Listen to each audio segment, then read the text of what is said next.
Je vous remercie beaucoup de m'accueillir parmi vous et d'avoir l'indulgence et la compréhension de bien vouloir m'écouter. Je voudrais aussi remercier les organisateurs de m'avoir permis de vous présenter cette institution que ma communauté française vient de mettre en place et dont elle est très très fière.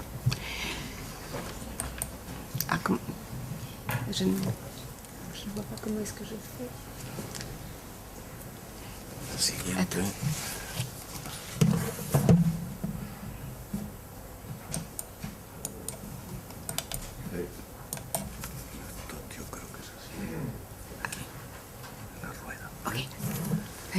Thank you. Ah, je commence à devenir un peu vieille, alors c'était un peu loin pour lire pour moi. Voilà. Alors, je voulais vous présenter en fait l'évolution, parce que nous avons eu quand même une politique gouvernementale qui a été de plus en plus institutionnelle en matière d'éducation aux médias. Et c'était vraiment la réponse d'une prise de conscience qu'il fallait que l'institution réponde à l'évolution de la société en matière de médias. Alors nous avons eu 3 étapes et ces 3 étapes sont importantes en termes d'évolution institutionnelle, mais aussi en termes d'évolution du concept d'éducation aux médias et de la réponse que l'institution a rendue vis-à-vis de l'évolution de la société. Alors, c'est une histoire belge. Avant de commencer à vous parler de notre institution, je dois vous parler un petit peu de la façon dont nous fonctionnons. Alors c'est un peu compliqué. Pour vous expliquer d'où je viens et quel est le champ de compétences de mon institution, je dois vous expliquer que nous avons l'éducation aux médias qui relève des compétences de la personne et donc qui relève en fait des matières liées à la langue. Et donc notre compétence est une compétence qui s'exerce sur le sud du pays mais aussi sur Bruxelles. Voilà. C'est aussi une compétence qui s'est exercée prioritairement dans le système éducatif, qui est un système complexe. Et pour avoir la paix éducative, il y a eu des conventions signées entre 3 grands systèmes éducatifs. Le système éducatif catholique, le système éducatif des villes et des provinces, ainsi que le système éducatif de notre institution étatique. Voilà. Alors, la première étape était un groupe de réflexion, un atelier qui était informel, mais qui a été créé par une décision politique. Ce groupe avait pour mission de produire un rapport de description et de perspective sur les nouvelles décisions à prendre en institutionnalisation. Et à l'époque, déjà, le principe était celui d'une concertation entre le monde de l'enseignement, le monde des médias, essentiellement audiovisuels, et surtout la télévision à l'époque, ainsi que déjà une représentation du monde associatif et la représentation de facilitateurs qui viennent de l'administration et de représentants des différents ministres. Ce premier atelier, ce premier groupe de réflexion a permis la mise en place d'un conseil qui a eu vraiment des compétences importantes et qui a produit de nombreuses avancées pour nous. Alors, il a été basé sur les conclusions de l'atelier et il a été créé légalement par ce que nous appelons un arrêté, ce qui est, la loi la plus faible chez nous. Ça avait surtout une mission de coordination, de mise en place de liens, d'information, de soutien au niveau de tout le parcours d'éducation aux médias, c'est-à-dire de la recherche jusqu'à l'application pédagogique dans les classes.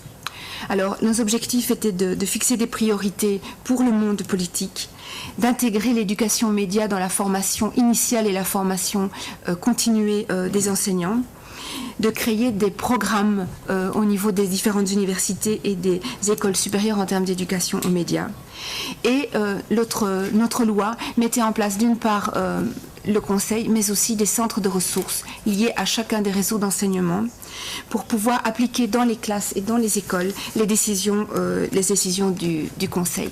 C'était surtout un lieu de coordination entre le monde des médias, le monde de l'associatif et le monde de l'enseignement.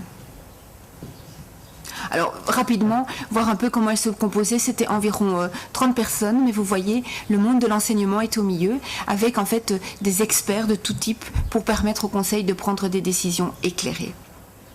Les centres de ressources donc étaient dotés de budgets particuliers et devaient développer des programmes concrets des décisions du conseil. Alors, ce conseil a fonctionné pendant une grosse dizaine d'années, mais vous le savez, il y a eu une grosse évolution au niveau du monde des médias. d'abord, les médias traditionnels se sont vus englobés par des médias digitaux. D'abord parce que s'est rendu compte que cibler les publics scolaires n'était pas suffisant. On voyait que vraiment d'autres publics avaient surtout besoin de formation en éducation aux médias. Et on se rendait compte que il ne suffisait pas d'éduquer à un usage critique, mais que les nouvelles populations étaient eux-mêmes extrêmement productifs en termes de contenu médiatique. Alors, le Conseil a alerté le monde politique qui a décidé de prendre une décision, et le monde législatif a produit cette fois-ci non plus une loi qui était faible, mais bien un décret. Et chez nous, un décret, c'est vraiment une loi que l'on ne peut plus modifier. Donc c'est une loi qui nous fixe un cadre tout à fait contraignant. La déclaration gouvernementale du précédent gouvernement avait posé comme objectif de renforcer le Conseil, de lui mettre un cadre légal qui était vraiment inattaquable, de façon à ce que les prochaines législatures ne puissent pas revenir sur cette décision et les budgets alloués.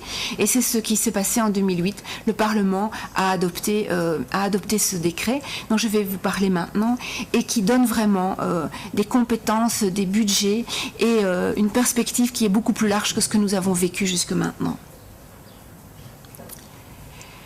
Alors c'est un projet qui n'est plus seulement venu du monde de l'enseignement, mais également du monde de l'enseignement et de la culture. Alors ça peut paraître étrange et un obstacle, mais en fait pas du tout, parce que cela a permis d'avoir des budgets des 2 ministères, et ça nous a permis d'être en fait plus efficaces sur plus de domaines.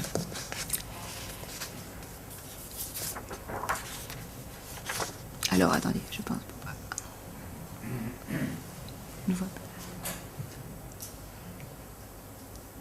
Voilà.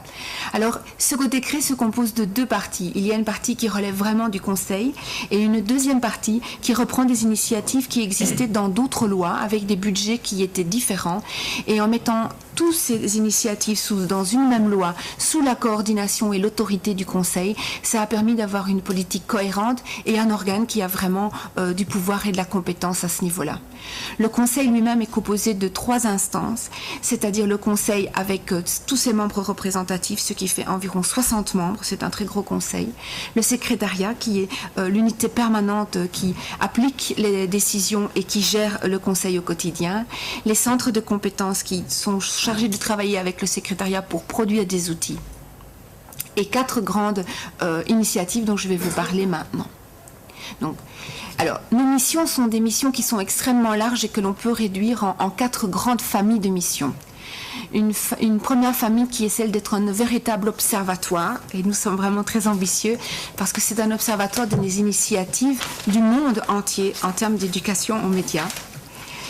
Alors, nous avons aussi une mission de promotion de tous les organismes qui font des médias et de l'éducation aux médias dans notre communauté. Nous avons aussi une mission de régulation des lois qui sont prises en termes de médias et d'éducation entre elles.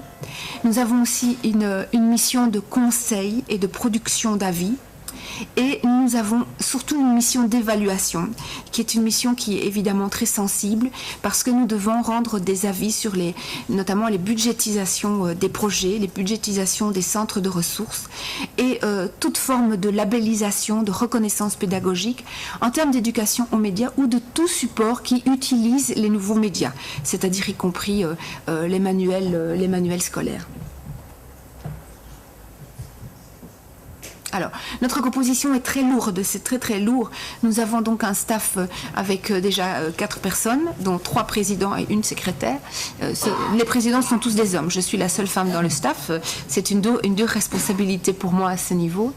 Nous avons quand même toujours une forte présence du monde de l'enseignement, avec aussi toujours des experts universitaires, 5. Nous avons 10 représentants du monde des médias, et vous voyez que les médias représentés ne sont plus seulement les médias traditionnels, tout en remarquant que nous avons quand même un poids très lourd de tout ce qui est presse écrite et journaliste, parce que historiquement, évidemment, ça faisait partie du noyau du Conseil, et parce que je pense qu'aucun homme politique ne veut avoir des problèmes avec la presse, et donc ils ont gardé la représentation initiale en termes de presse et de journalisme.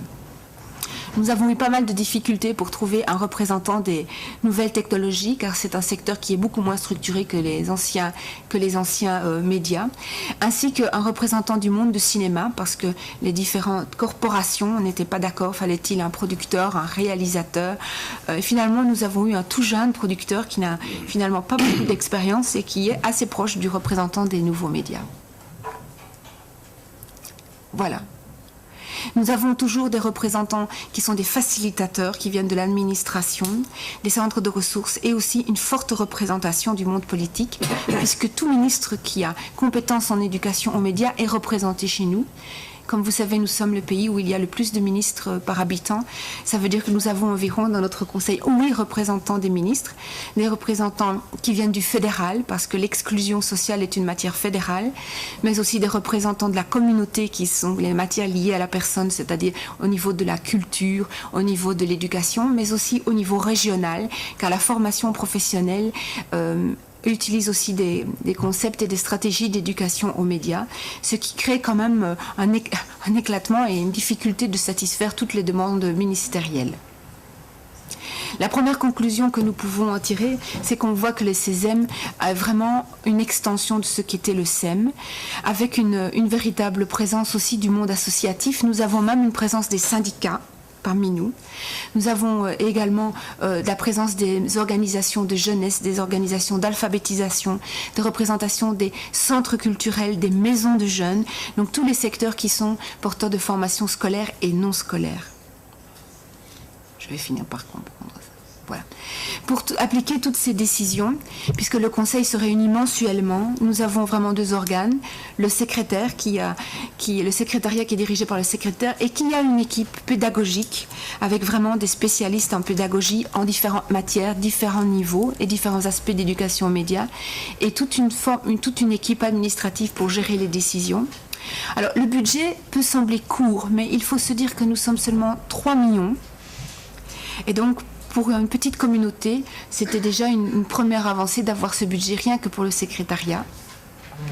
Et nous avons les centres de ressources qui, eux, sont restés dans la situation telle qu'elle existait auparavant. Il y a 4 initiatives qui existaient dans d'autres décrets qui ont été rapatriés chez nous.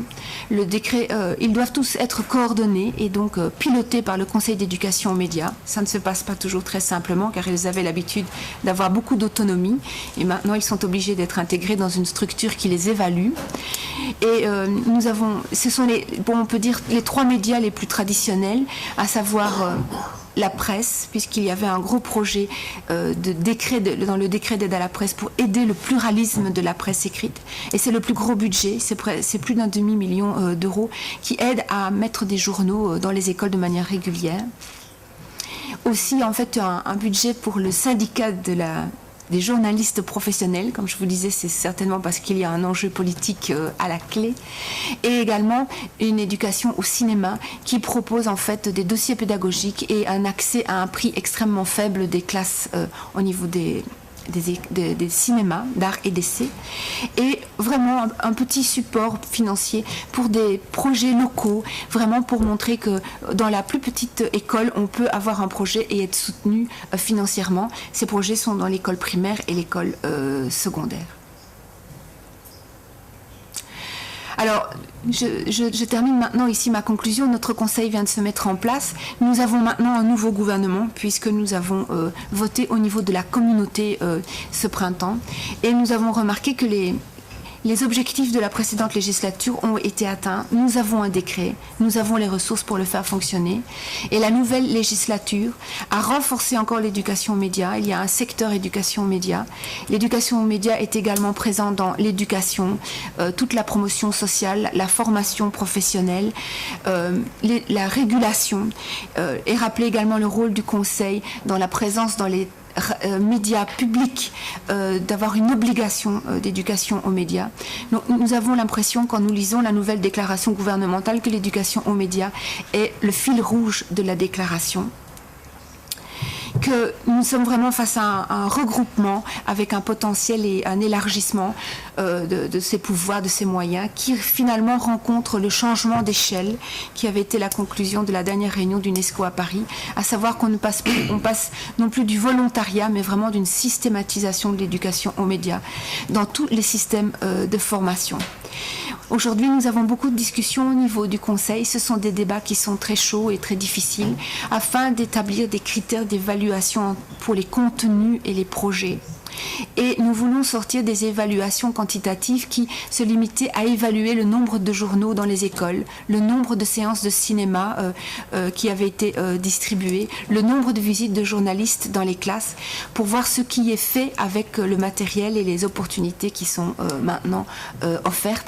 C'est un débat qui est effectivement très vif et nous espérons beaucoup apprendre des autres expériences européennes et notamment de l'étude que nous attendons avec quand même avec beaucoup d'attention, d'intérêt, qui va bien nous sortir ces résultats. Alors je voulais juste vous mentionner, nous venons juste de sortir d'une journée de réflexion et voici les thèmes des différents ateliers qui ont été choisis et vous allez voir que c'est vraiment un travail qui va être très vaste. Nous avons un peu peur, mais nous sommes sûrs que nous allons y arriver. Je vous donne les projets sur lesquels nous allons travailler.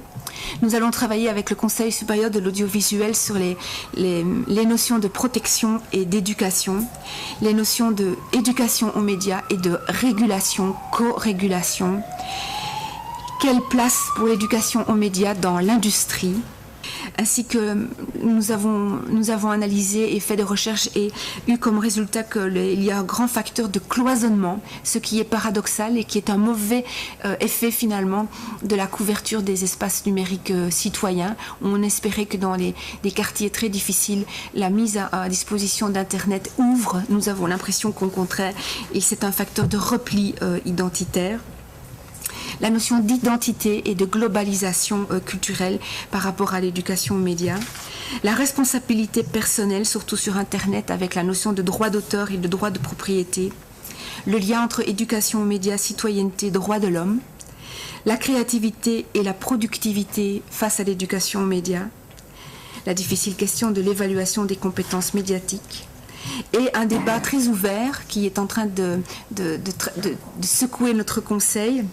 C'est la discussion entre les puristes de l'éducation aux médias, qui veulent que l'éducation aux médias reste spécifique à l'éducation aux médias, et sous la pression des représentants du monde associatif, les partisans d'associer l'éducation aux médias à d'autres contenus, à d'autres matières.